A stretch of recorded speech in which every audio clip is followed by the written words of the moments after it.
Hit record. And I want to say welcome officially to this class. We're going to be talking about going viral on social media and how to do it and how to shake up your social media and your brand and your messaging to make it work in your favor. And there's going to be a ton of content here. And I want to say that this is just the tip of the iceberg, as you guys can well imagine. I've been at this digital space for quite some time, and there is always more to learn, and it is always a huge moving target. And that is part of the fun of marketing and social media and branding and being a small business owner. So, in this class, we're going to be talking about going viral on social media for small business. It works almost no matter your industry. I've tried it for carpet cleaners and we have dramatically increased reach. I have tried it on a software company, a small growing software company. I have tried my methodologies on a range of different types of companies, magazines, publications, websites, you name it, this works. And it's because we're going back to foundational principles with marketing. It's really funny how when you mind the basics and you pay attention to the basics and you start to understand some of the core foundational principles, things suddenly work better. I'm not promising instant money. I'm not promising instant results. Some of this stuff takes a fair amount of time to actually work. I would be lying through my teeth if I didn't tell you that up front. So a lot of people are like, I posted 3 times on social media or I posted 4 times in a month and I didn't get anything. What am I doing wrong? And I'll have an answer for that later in the presentation. Who am I? I am a business mentor and marketing strategist with a passion for helping small businesses grow and stay in business. Anybody can help you get into business. It's a lot harder to help people stay in business. I have a huge focus myself with marketing on closing gaps and using a strong organic strategy with my clients along with paid ads. So my team does do paid ads. I do a ton of paid ads. And I don't always lead with an ads first strategy. I always lead with an organic first strategy, because if you lead with an organic first strategy, you drive the cost of paid ads dramatically. It is huge and important to understand that, going viral in and of itself may not be sufficient to achieve your aims, but it is a huge first step in the right direction. So what is viral social media? So viral is basically taking posts and generating responses, right? So if you are posting on social media, the point here is comments, likes, and shares. Excuse me. So you want people to comment on your posts. You want people to engage you with your posts. You want people to engage with you as a person. Shares, you want lots of shares. The more shares, the better. And you want people to share not only on this platform, but to share your content over to other platforms. One thing that I really want you guys to take away from this, and I talk about this a lot in my viral social media course, people will engage with what they want to engage with. The platforms will show them more of what they've historically engaged with. They don't necessarily engage with what we want them to engage with. And thus the challenge of going viral, and thus the challenge of marketing in general, because there is a ton of psychology behind this. You have to climb into your audience's head and understand what they want to see on your social media. and present what they want to see in a way that gets to them.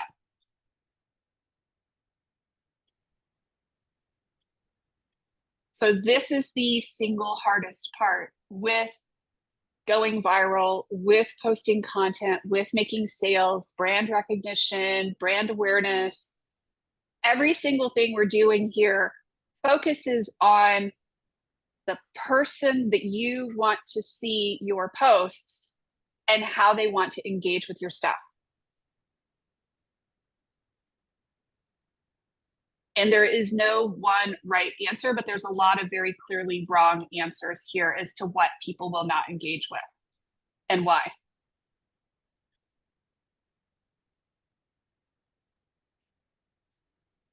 And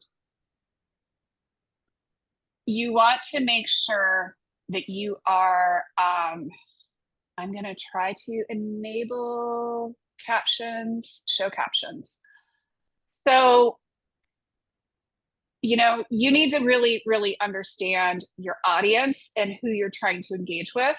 And chances are, when you first start this, you're not going to completely understand your audience. Chicken and egg, right? So this takes a lot of testing and seeing what people are actually responding to and taking a testing first approach. Approach everything you do with social media with an open mind and curiosity. If I were to tell you one thing that helped me get Women's Entrepreneur Network to 76,000 members, it would have been consistency, persistence, okay, and then curiosity, right? What are people reacting to? How are they reacting? What are they doing here? Why did they react this way to this particular post? Why did they react to this post and not this post? There's a lot of human psychology behind it. So start paying attention to human psychology. The benefits of going viral on social media, I think, are pretty obvious. You increase your audience size. On a lot of platforms, you can monetize. And you can see, you know, like the bigger your audience is, the more engagement you get, the more you get paid. On YouTube, on Facebook, on Instagram, a lot of these platforms, the bigger your audience size is, the more the platform pays you. The bigger your audience size is, the more, you know, obvious your brand is, your brand awareness, and then you can increase sales and website traffic and brand deals and affiliate sales and all the things. And to be perfectly clear, this is not a fast thing. You're not going to be able to do it instantaneously. A lot of people think that if they just post a couple of weeks, that they should see a huge growth. And this is like actually an argument that I've had recently with a client, because she's like, well, you posted for 2 weeks and I didn't see anything. And the reality is, think more like months, 6 to 12 months to really see your numbers going up and to really start seeing the benefits of this. So understand that most people don't do this for long enough. They don't take enough of an approach. They're not able to be consistent enough, and they don't follow up enough to actually start to really, really see results.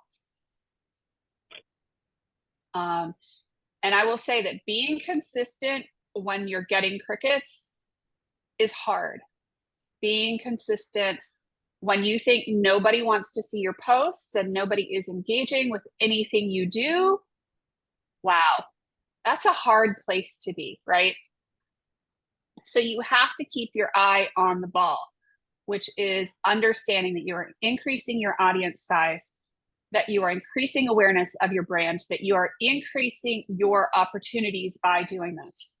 A lot of creators have been at this for years and years. I was just watching a thing on YouTube this morning talking about the top creators online, and many of them posted for years before they went viral. So it's not that you're doing anything wrong. It's maybe that you haven't hit the right key and the right combination for what you're doing yet to start really seeing the benefits. So stick with it and keep adjusting. So basic steps to go viral. If I were to say in a nutshell what you have to be doing, most people don't post enough. Most businesses do not post enough to even begin to get traction. Posting a couple of times a week is probably not going to fly on most platforms. The only one that you might maybe stand a chance on is LinkedIn. Facebook, you can actually post 4 to 6 to 8 times a day. Instagram, you could be posting every couple of hours. Twitter, the half-life of a tweet, X, is only about 2 to 3 minutes. So if you look at these platforms, understand that you're probably not posting enough. One of the biggest arguments I hear from people is, but I'm going to bother somebody and then they're going to unfollow me. The only time I see people start to unfollow me is when I hit about 15 posts a day on my personal Facebook profile. 15 posts a day. Holy crap, right?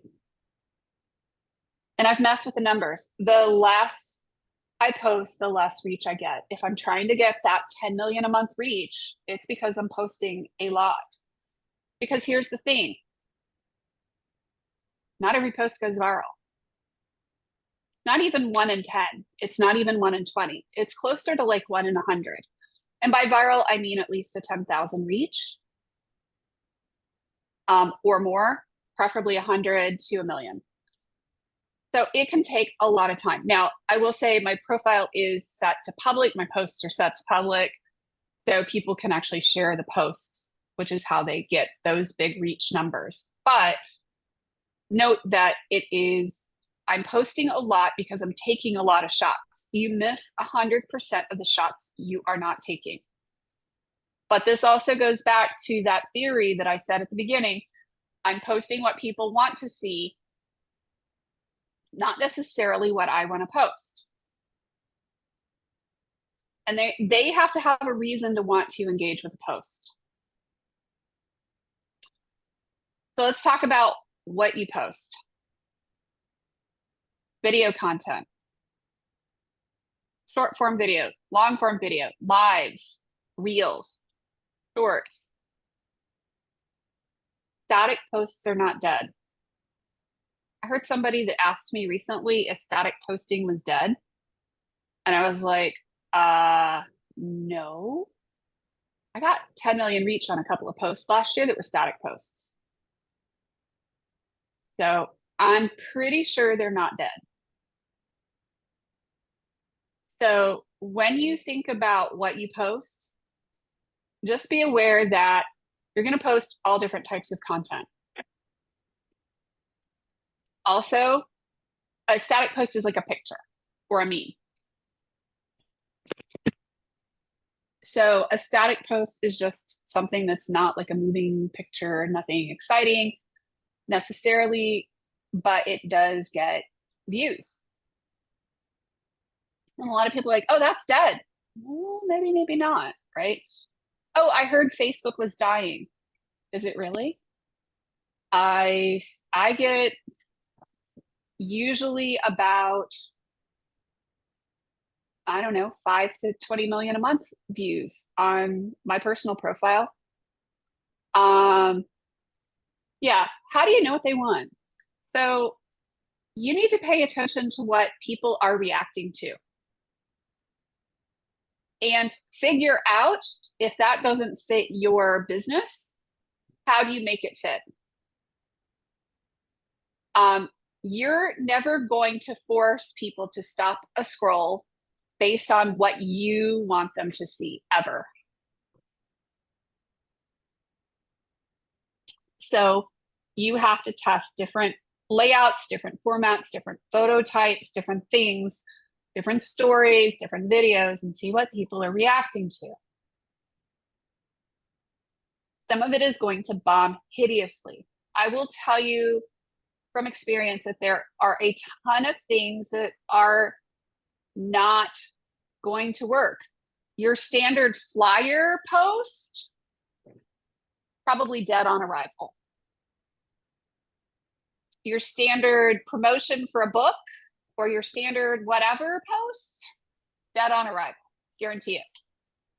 The other thing that's dead on arrival, don't do this, please, for the love of bacon or chocolate or whatever your favorite food is. Do not post a link in the first comment, ever. And in fact, on Facebook, especially, you should never put the first comment on your post on Facebook. You can do that on other platforms, but I will guarantee you that the platform can and will throttle you to nothing if you post in the first comment. So just be aware of that. The next thing is, who are you targeting? The platform, Facebook, will throttle you if you comment on the first post. If you put a link in it or you put anything in that post, on the first comment, the platform is going to kill your reach on the post. It throttles it. Promise you. I've done tests. I can get 10,000 views on one post, and then the next one I will get 0 on because I commented in the first comment on that post. 0. Like, I've had literally a reach of 1, which for me is highly unusual. A lot of my posts get a reach of 10 to 20,000 on my personal profile. Does it help to like your own posts? Not really. Why would it help you? You know, I mean, you can like your own post if you like your post, but it's not going to help you to do that. No. Anything you think you're doing to beat the algorithm, you're not.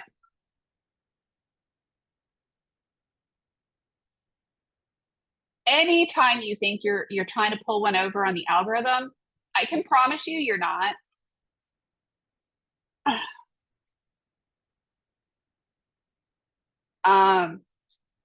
You know, oh, I think I'm going to get more visibility. No, not necessarily. Look and test your theory. Look at how the post does. Look at the analytics for the post. Look at the analytics for every single post. And look at who you're targeting. Is it men? Is it women? Does your content work for that person? And be extremely playful. Yeah. Yeah, there is some of this stuff that is like really frustrating. Trust me, where I'm like, seriously? True story. I put up a playlist on YouTube for my son that is all videos of the cats and the dogs and the turtle and the fish. Because my youngest son is 17 and he goes to boarding school in Virginia. And he expects a daily tithe of pictures of the dogs and cats. And he likes the videos, but the problem is if I send him a text that is a video, it really looks grainy and it's hard to see. So I started putting them up on YouTube so he would have a playlist of pets on YouTube. I've gotten 50,000 views in the last 28 days on feeding my dogs pup cups, feeding the turtle, giving the dogs treats. You don't get to decide what people are going to get excited about. You give them what they want, right? And then deliver what they need. Yeah, that's kind of what people want. Dog pictures. You can look for me, Haley Gray, and then you'll start seeing Amy and Brandy and the whole zoo. So my main tips for going viral: create a strategy. Consistency matters. More than anything, consistency matters. Consistency over a period of months.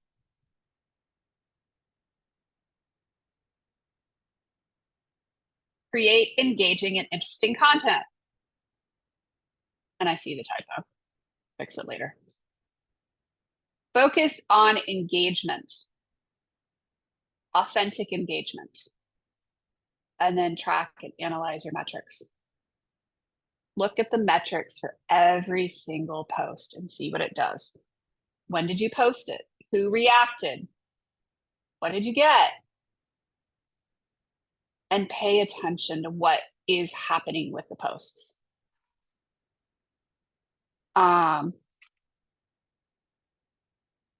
So make sure that you are there. So pay attention to your metrics. Hold on, I've got a question.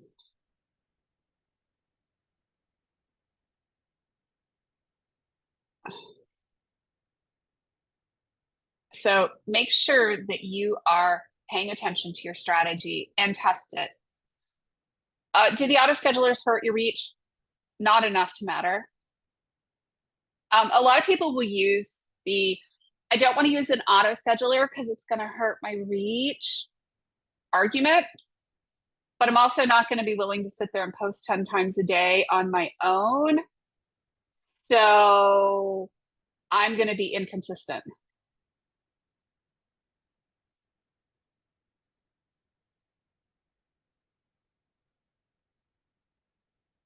So don't allow it. An auto scheduler, it might give you a 2% less reach on a post to be a reason to not post. We can talk about schedulers until the cows come home. And there's a lot of technical questions here that we'll hold until the end, okay?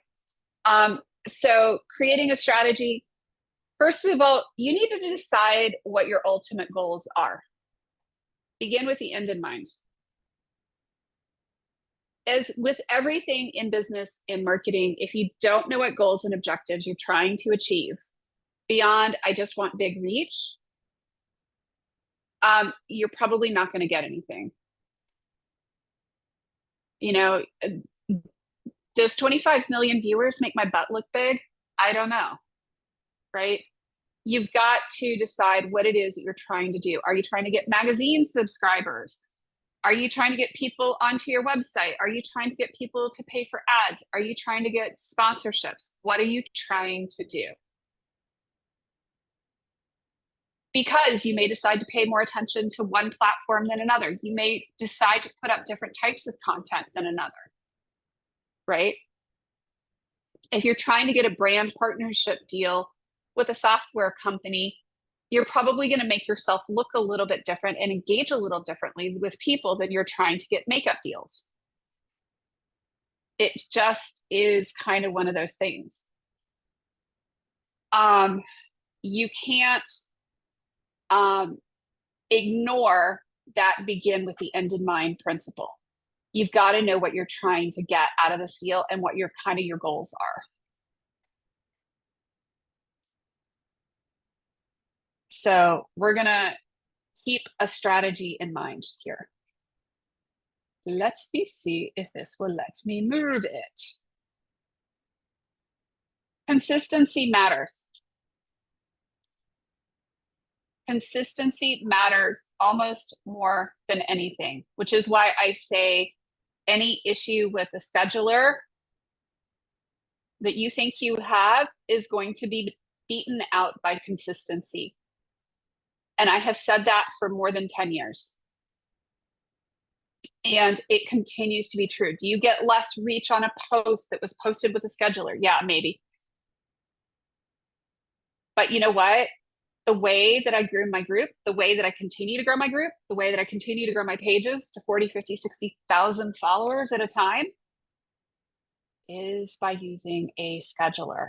And I pay for a scheduler. I don't go for free or cheap because I want something that is going to allow me to queue up 8 million posts. Because remember, Haley is posting like a badass. And I'm posting prolifically. And on my own accounts, well, I had 10,000 slots on my social pilot account at the beginning of January, and I blew it up because I was creating so many posts across so many platforms.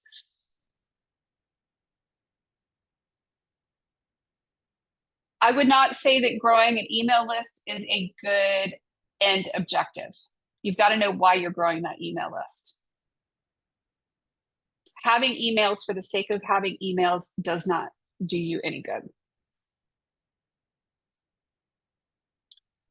So the next thing you've got to do is create engaging and interesting content.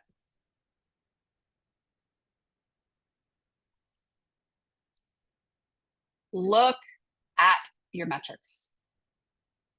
You're going to get sick of hearing me say, look at your metrics. At the end of the day, this game is part creative and part analytical. This is part of why I get so excited, because it's all numbers. It's all data. It can't lie to you. If you track your numbers and your data, it tells you a lot about your business, and you get exactly what you measure. Track your numbers and your data.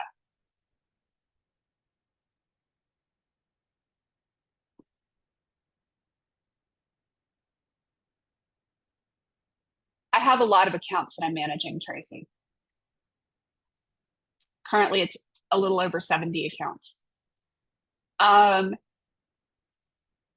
So you want to use something like an agency analytics, or you want to create spreadsheets. You've got to find a way to track your analytics and your data.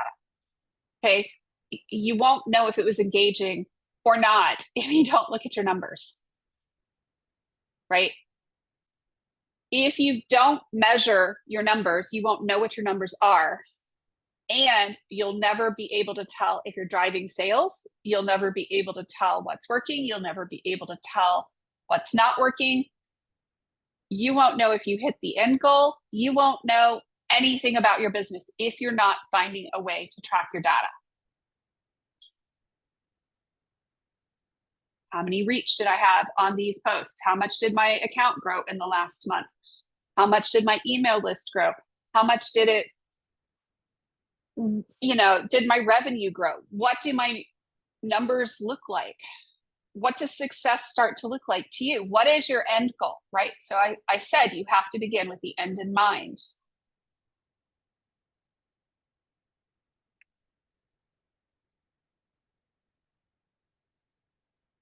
So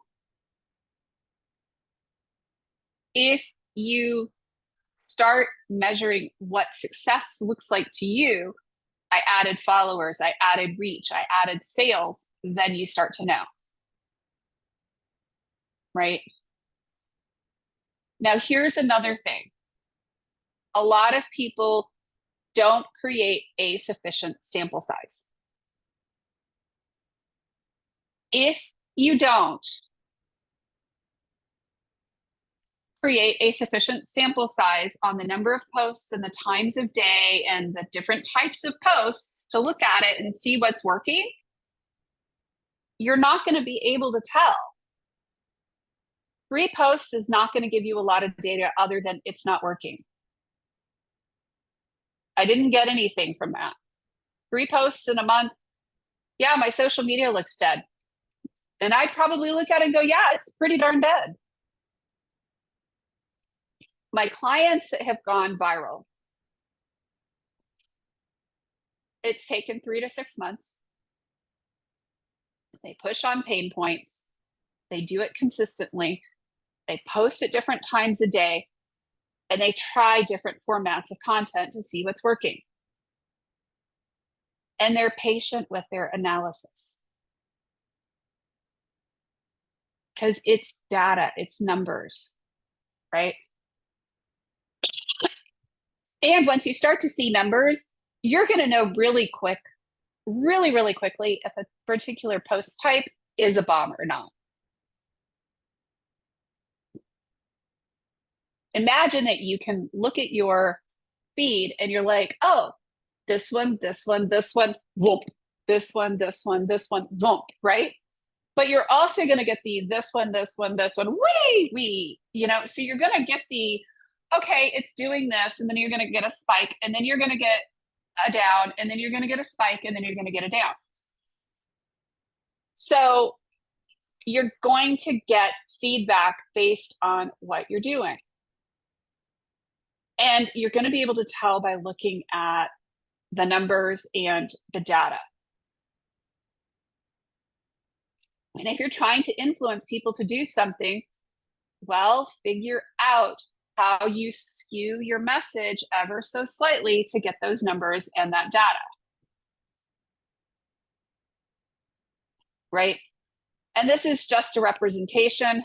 So like once you add visibility and engagement, it takes a while to start yielding sales, and then your sales slowly increase over time as you get more visibility, as you build your platform, as you build your engagement. Right? So to answer a couple of questions I see here, the spreadsheets are actually included in the viral social media class, the course that I'm teaching after this. The best way to track data, Rhonda, is going to be either a spreadsheet or agency analytics, or there's a million different tools out there. It really depends on how you and your business measure success. Is it followers? Is it reach? Is it sales? Is it brand partnerships? What are you trying to do? Is it affiliate income? Right? My version of success is going to be different from your version of success. So even if I give you my spreadsheet of how I'm tracking things, it may not make sense for you, for your business, for where you're at in your business at this time, because no two businesses are exactly the same. I can tell you I have this perfect process for growing things, and it just involves growing a Facebook group to 76,000 members. And you'll laugh hysterically, right? Because it makes no sense to your business to grow a group to 76,000 members. It makes absolutely no sense for 99% of businesses to do something that asinine, right? But it works for me in my business. So there are things that will work for me in my business that I'm intentionally doing that are, different from other people.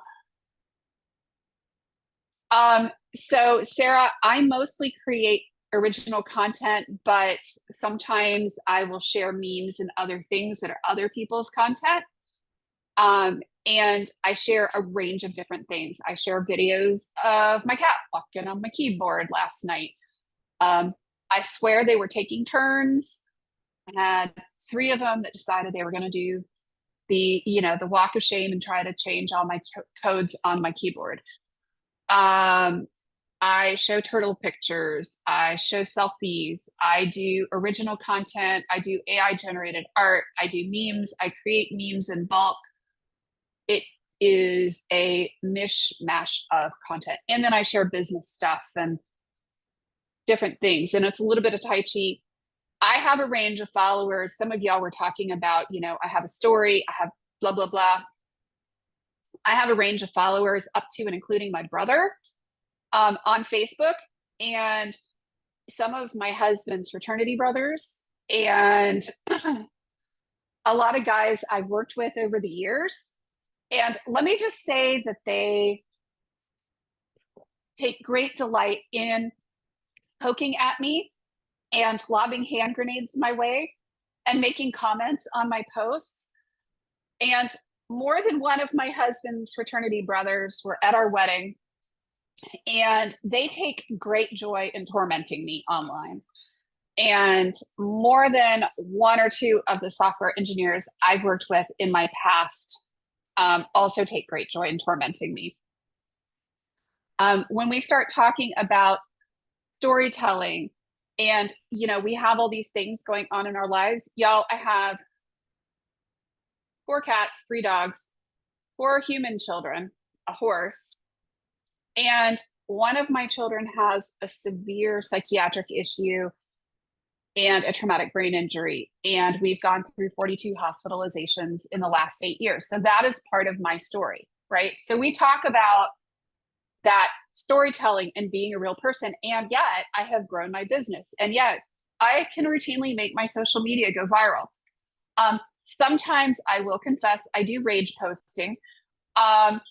Dealing with people is a thing, right? So we post different types of content and we tell our stories and we layer it on, and we're a human being, not a human doing. Because in this day and age, we are people, and people connect with us first as humans. Katie, you probably shouldn't be spending as many hours a week as you probably think. One of the things that I'm teaching in the viral social media course that I have on the back end of this is how to bulk create content. There's a lot of YouTube videos, but there are ways to bulk create content and bulk curate content so that you're not spending 23 hours a week on this. I'm not a believer in sitting there and scrolling forever on your phone. I'm a believer in getting on, engaging with people, posting, and getting back off. I don't have time for this nonsense. What if you don't feel good about storytelling or it's a challenge? I'll be honest. I don't tell huge, long stories most of the time. I usually do it in 144 characters. You can mention that your child has medical issues, or that you're a special needs mom, or all of these things. There's a lot of things I don't tell you about my child that you just won't know unless I tell you. I mean, there's a lot of things that have kind of bled through over the years. And there's a lot that I do share because I'm a fairly open book about it, but there's also fairly large amounts of information that I don't share online. So just because I share a lot doesn't mean I share everything. So your next step is to book a call with me. And this isn't a sales call. This is literally a let's chat. Let's get to know each other and let's see how I can help you. Most people find if they will actually talk to me, that they actually come away with a great deal of value. I do have a course on the back end of this that I would be delighted to sell you, where we go through this in depth. We also do this for clients. But that is, secondary to getting to connect with people, because there is a ton of information here around this. So tell me, what other questions do you have? And you can feel free to unmute yourself and ask whatever questions, or you can type your questions in the chat, and I'm happy to answer your questions. Should you invite people who view the post to ask for the link, or include the link in the post itself? So what I do when I am creating a post that has a registration, right? So imagine for a second that y'all all saw my team post and say, hey, who's interested in a workshop for people who want to make their social media go viral, right? Well, what we're doing is asking a question and not putting the link in it, because external links generally make Facebook throttle the post. Now, we do create events on Facebook for events, but generally we're asking, hey, who wants this really cool thing? And then when people respond, we DM them and we send them the link. I will respond with the link sometimes, but a lot of times people don't even see it. So it's kind of weird. that I know that even if I respond with the link, sometimes other people will see it. So a lot of times what I do is if there's a link involved, I will respond to somebody in a DM and I do not send them the link immediately.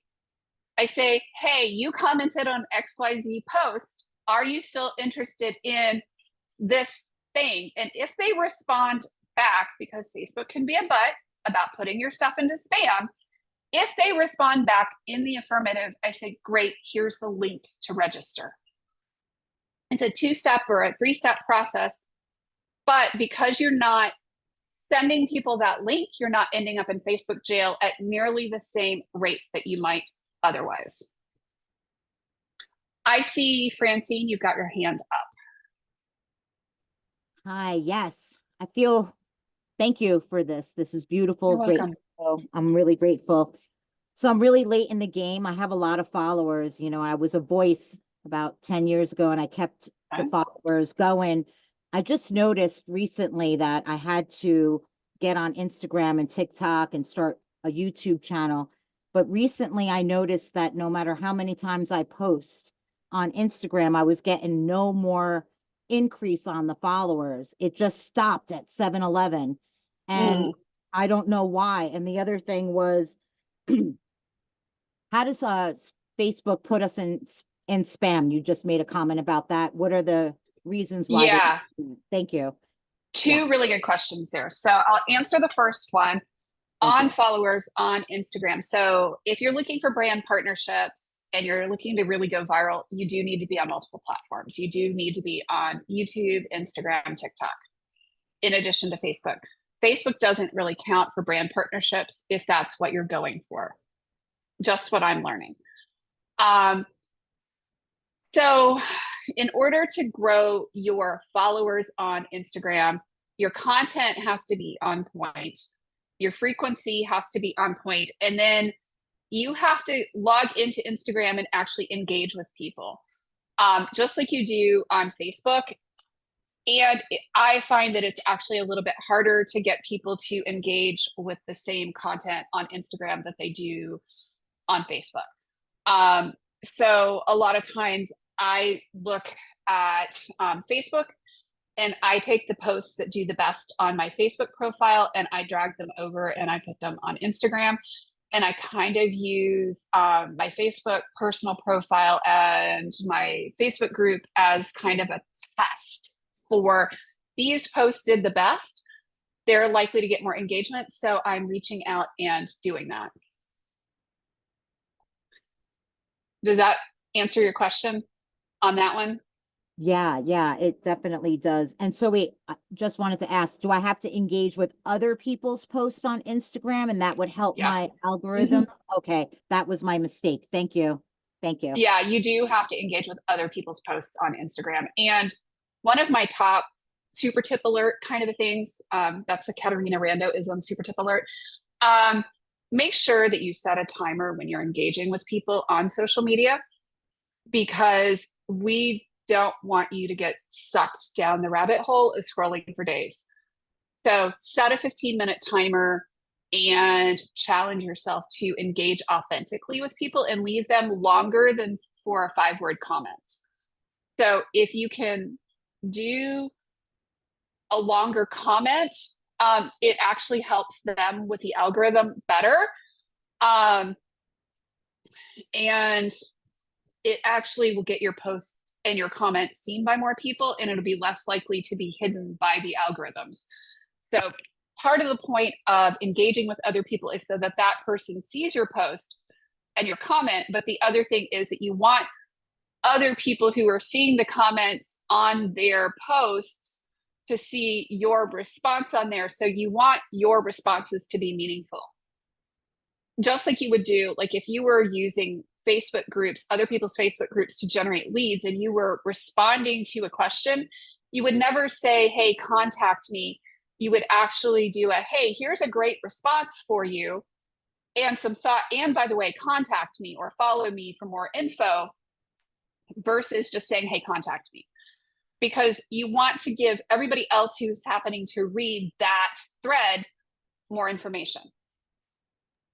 Thank you. And then your second question was about Facebook. What was the question there? Well, how do they, I wrote it down.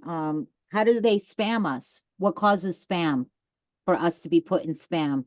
What causes you to end up in spam? So if you are sending out a lot of links, that'll cause your posts, your DMs to end up in spam.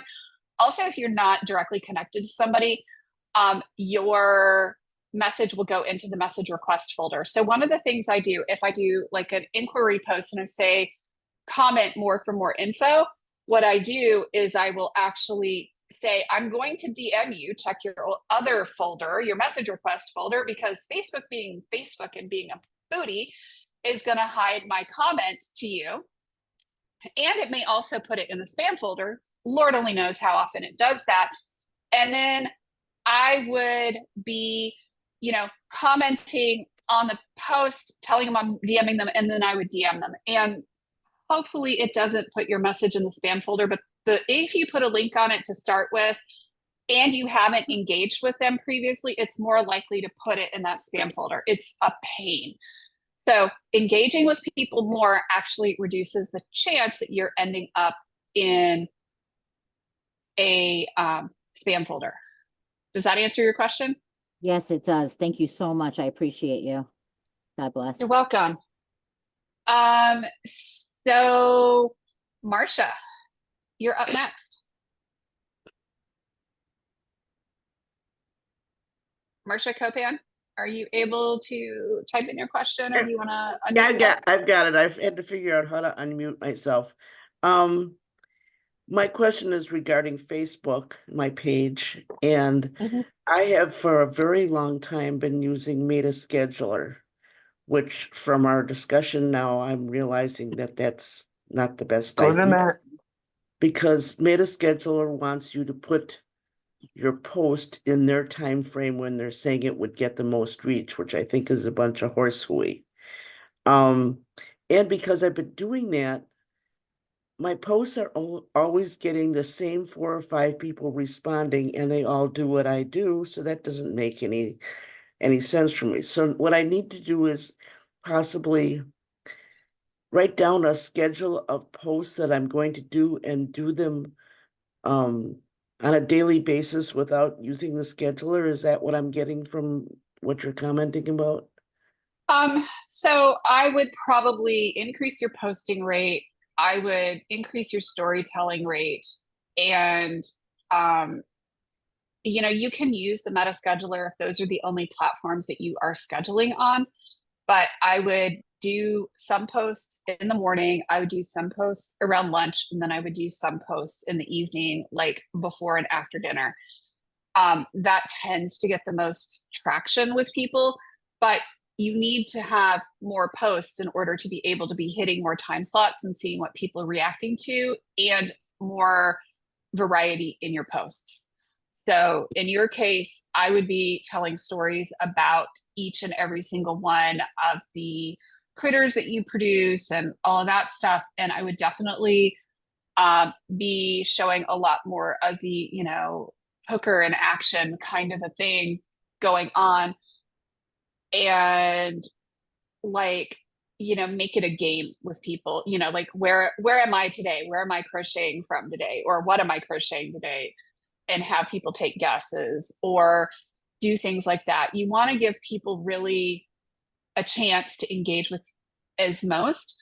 And you really want to give people a chance to connect with you as much as possible. If your posts are not connecting with people and you've only got like 3 or 4 people engaging, I mean, that's a start. Probably more people are actually seeing the post, but then the question starts to be, what I would do is you want comments and you want shares. So I would be doing this Tai Chi of asking questions. And then, like, what color should I crochet this dinosaur? And then I would be taking votes on that kind of a thing and seeing if I can get people to interact with it. Okay. One thing that I noticed recently about Facebook on a person's page is that if your followers don't have the right default selected to see your posts, they're not going to get them, whether the reach is good or not. People have to say, yes, I want to see posts from this page, and they have to change the default for your page. Otherwise, So, they're just not going to get your posts in their feed or on their notifications. so I'm going to push back on that. And I'm going to push back really hard because you don't want to just be reaching your followers, and they don't have to set their settings in order for Facebook to decide to show them their posts. Facebook looks at their actions and their intentions and what they are engaging with on the platform in general. And then it shows them more of that. So you don't get to decide what people see in their feed. Facebook gets to decide, or LinkedIn gets to decide what people see in their feed, and it serves content based on their previous interactions and their previous engagements. Okay. So it only will show them content that it thinks they want to see, regardless of how they're following you. You cannot force organic content into the feed without paying for ads. The only way to force content into somebody's feed is to pay for ads. We're talking about using organic strategies here, which means using the psychology of what have people already reacted to, and how do I give them more of that? Okay. Does that make sense? Yes, it does perfectly. Flip Thank you. it on its head, and you may see a totally different reaction. Yes, it's perfect. Thank you, Elaine.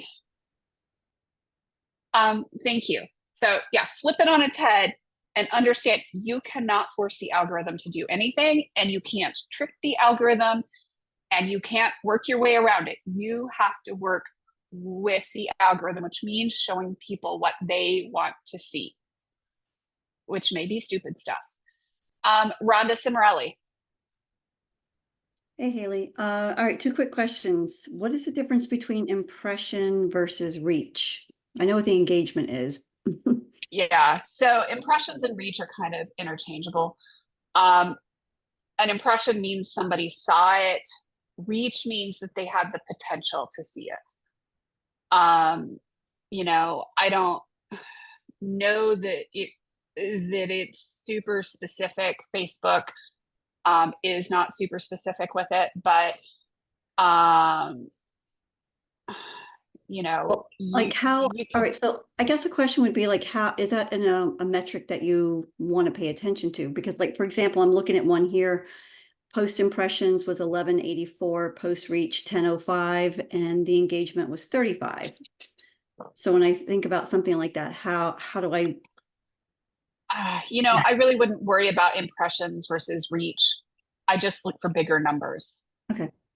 And just be consistent with whatever you're measuring.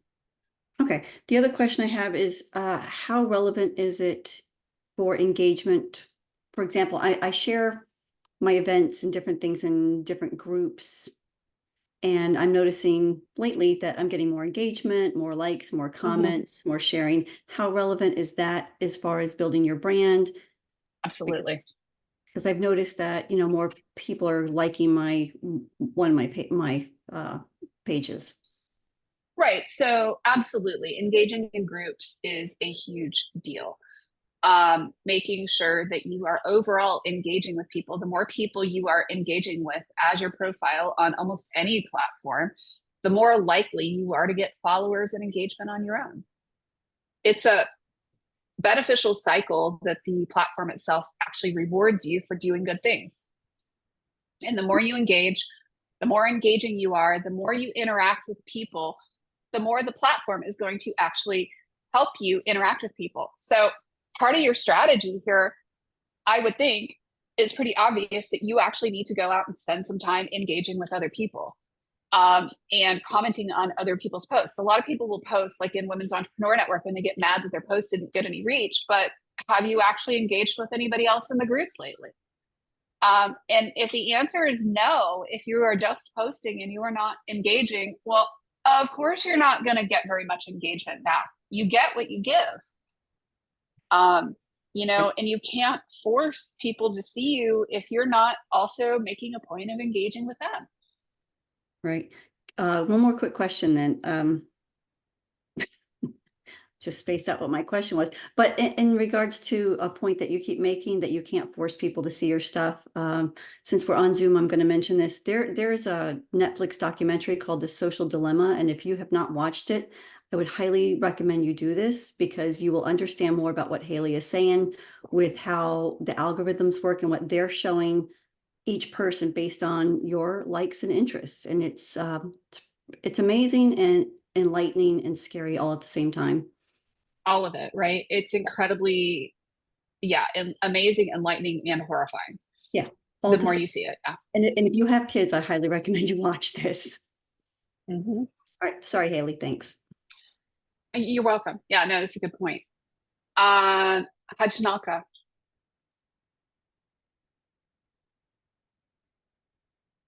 You want to unmute yourself and ask a question? Hello, sorry, the button wasn't working properly. So I wanted to ask for your opinion on how much to narrow down your niche and create your content towards your ideal clients. Mm-hmm. Ish. It depends on how narrow your niche really is and how specific your ideal clients are. I find that a lot of gurus on Facebook, so-called gurus at least, will tell you to niche way down in your business. What I find is that a compelling message makes a lot more sense, and that you're really more looking for psychographics over very, narrow niching for most businesses, and that we care the most about the psychographics of our audience. And honestly, I would go for a broader net when marketing rather than a narrower net, because a lot of times you're going to try to narrow it way down. And I find that actually restricts your ability to get your ideal clients, unless, you will not take clients out of a certain bandwidth. But most businesses struggle in general with getting enough of the right clients. And sometimes if you can widen that net just a little bit, you'll actually find that you're attracting more of the people you want. And you also want to make sure that you're repelling the people you don't want. So I hope that helps just a little bit. Yeah, it makes a lot of sense. And just to follow on from that,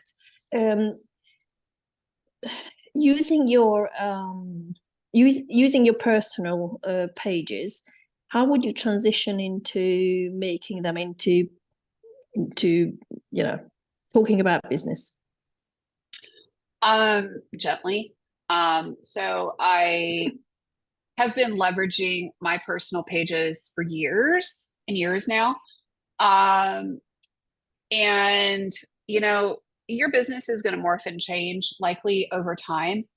And you are going to have to think about,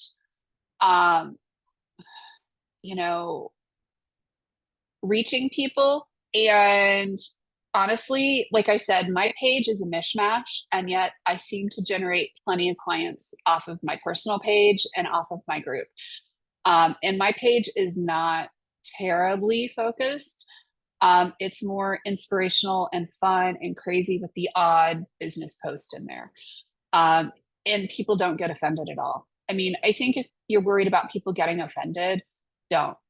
I mean, I think so often we worry about like what somebody else might think. And, one of the big wake up calls for me in my life was I quit worrying about what people thought when my daughter went through her mental health crises in the past. And honestly, if I had not asked her help on social media and through my networks and through my community, my family would not be alive, because I needed help, and I had dozens of people who literally stepped in and gave me advice when I needed it. And it was because of that mishmash of like, hey, this stuff is going on here. They keep discharging my daughter. There's this stuff going on. Who can help? And people connected me, second, third, fourth connections with resources like out of nowhere. So, you know, my family members definitely had a fit. I got the, well, what are people going to think? Oh my God, they're going to think we're horrible. And you know what? People just stepped in and helped. And what I have found, at least with my business, is that I'm not being a spammy pain in the butt. And my friends and family actually support my business, and they'll share my posts and they'll comment on things. So I think that you should actually share more of it. I think that a lot of times we're not asking our core networks for support when we really need it. And when we stop worrying about what they might think or worrying about offending them, things actually start moving in the right direction. It's that fear of, oh my gosh, what are they going to think? Okay, so what if they do think badly of me? Do I really need a whole lot of that all over my social media? Maybe not. Thank you for that. Thank you. And I guess the big, huge part of this is being authentic, isn't it? So Yeah. for me, it's very easy to do that when it's not in the business, and then business coaches start, you know, taking you to a different direction, and I'm like, yeah, but that's not me. So yeah, thank you. And if a business coach is trying to take you into a direction that is really not you, I would argue that maybe that's not the right business coach and business mentor for you. In general, if you're not showing up fully as you are and you're being told to do things that are not you and that are not authentic to you, I struggle to think about how that's actually going to convert in the long run. I mean, realistically, what I've seen is when people try to do things that are unnatural, they get unnatural results, which means, you know, things don't go right. Absolutely. Thank you. You're welcome. Okay. Any other questions from you? Are you good? You're good. Awesome. Thank you so much. Sovereign Wealth. Thank you so much. I don't know why that popped up now. So this is Sarah. First of all, Sarah. just thank you so much. You're stretching my mind right now, and it's so inspiring. I just so happen to be picking my mom up from the hospital right now, so I'm sorry I had to run out. But Been there, done that.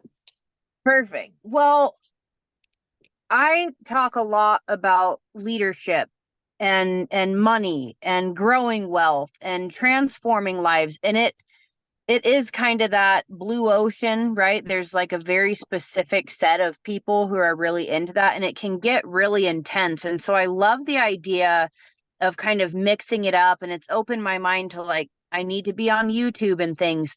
But getting people to take action based on, you know, this wide array of like, hey, you're scared to talk about money, but you're going to try and take 30 years off work and see if you can survive, right? Like getting I'm just curious if you've worked with people with kind of that more intense niche, like kind of slapping people and waking them up, and what I think you called it a mishmash or something.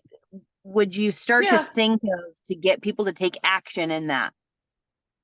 Well, you know, so what's kind of interesting about my background is that I am both creative and I am an engineer with an MBA from Duke with a concentration in entrepreneurship and innovation.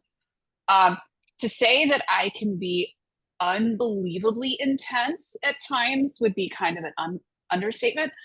I mean, I'm usually a loving intense, but I can also be extremely intense and extremely data and analytics and number driven and all the things.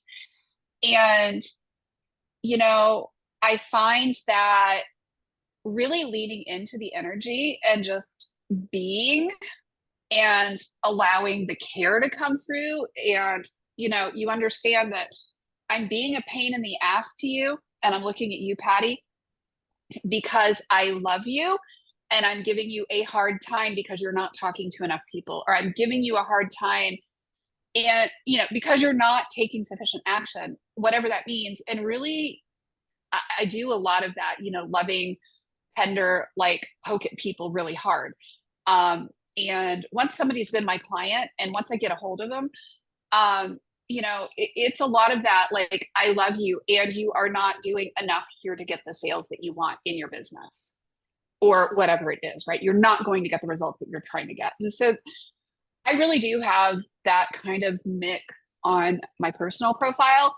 And I think that people appreciate it, honestly, is that, you know, yeah, you know, I have that, you know, sweet side and that crazy side and a really hilarious sense of humor. And I can also be incredibly intense at the same time. Because we're humans, right? And, you know, I don't think that every serious topic has to be approached completely seriously, but I do think we need to have these serious discussions.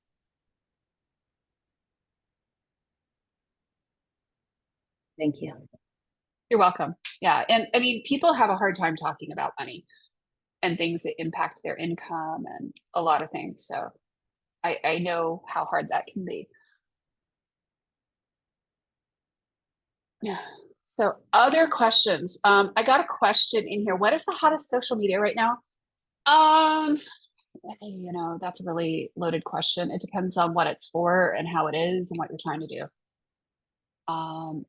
One of the things I learned at Duke, you know, my $105,000 education, is that the answer to most things, and the answer to that is it depends. Just like most things in life and business, what are you trying to achieve? So the answer of what social media platform should you be using is it depends on who your audience is and what your target market is and what exactly you're trying to achieve out of it.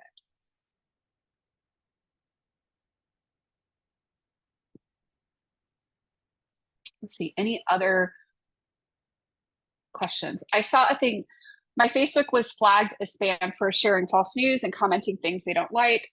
I have a Facebook group associated with that page that is vastly growing, but now the post reach is so small. Tracy, so you probably can get out of jail, but I would want to have a longer conversation with you about strategies to do it. I have actually dealt with a lot of mortgage brokers and other people who have ended up in jail because they, you know, didn't do the financial diligence and they weren't careful with how they worded their posts. So there are certain industries that are tightly regulated. Politicians, anybody in the banking, anybody in the financial services industries are pretty tightly regulated on what you can and cannot say and how you can say it because they don't want, you know, criminals and all that fun stuff there. There are ways to get stuff cleaned up. It is more than a 5-minute discussion, and it is something that takes some serious time and effort. Somebody asked a questions about how do I deal with an account that I paid for fake followers? Oof, ditch the account and start over. You know, honestly, you're going to find it hard to get engagement on an account once you have mistargeted it or you have bought fake followers. It's going to be an uphill battle. So the only way around that is you either ditch the account or you can post on it 3 to 5 times a day, and you can post all kinds of stuff on it and memes and videos and photos and all of that. And you can slowly eke your way out of it, but your post has to be highly engaging and whatnot. And you're going to have to totally retrain the algorithm, and it sucks. So you have to decide if you want to fight that uphill battle, but please, y'all, don't buy followers because it is a nightmare for people like me to have to clean up when we deal with that for our clients. When I'm managing a social media account, it is a mess. If somebody has, you know, violated a lot of the community standards on Facebook or on Instagram or LinkedIn, or if you've bought a ton of followers, that's one by followers. Katie, you can go Google it. Don't do it. They're bot accounts and they're not real. And it's really bad and it kills your engagement. Stories versus reels, whenever. Both get good reach. Use some of everything. Stories, reels, videos. I've noticed lately that if I'm putting up short videos of cats, that, and you'll notice this is cat number 2 since y'all have been here, that people will, that the algorithm automatically changes it to a reel if it's a vertical video. I don't know that it matters too much.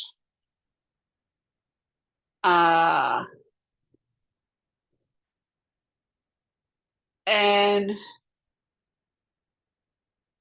so at one point your stories on Facebook were doing really well, and then all of a sudden you got almost after you posted how you liked a new college and you found. I try to stay out of anything health or money claim related. Mindset is perfectly fine talking about general health topics, but once you start talking about products, that can get your stuff throttled a bit. You really want to be careful about what you're posting about health and any of that stuff because you'll get fact checked on it.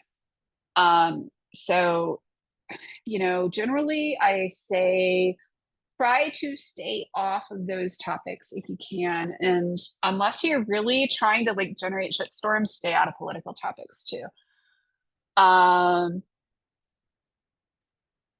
Yeah. Does it ever come back?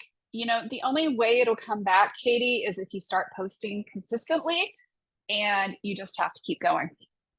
And you have to basically clear out the backlog. And if you think you're getting throttled because of a particular post, go delete it. I mean, the best thing we do a lot of times is we delete stuff.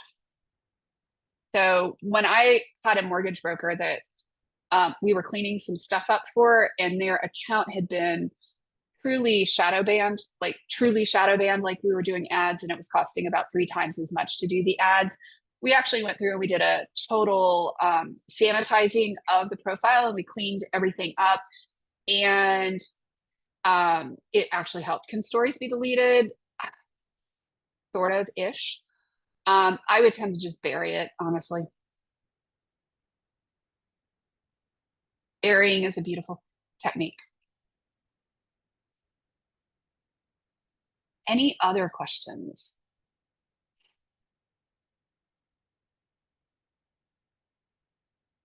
If not, I will say, have you booked your call with me? And please chat with me. Let's book a call. And I would love to chat with y'all. And yay! I have a new booking system, so hopefully you guys will be able to work it out. It's I switched over to Go High Level recently, so I'm having a lot of fun re-implementing the entire back end of my business. I hope you have a great day. We will chat soon. Blessings, y'all. Take care, and let's go make some money. Bye, y'all.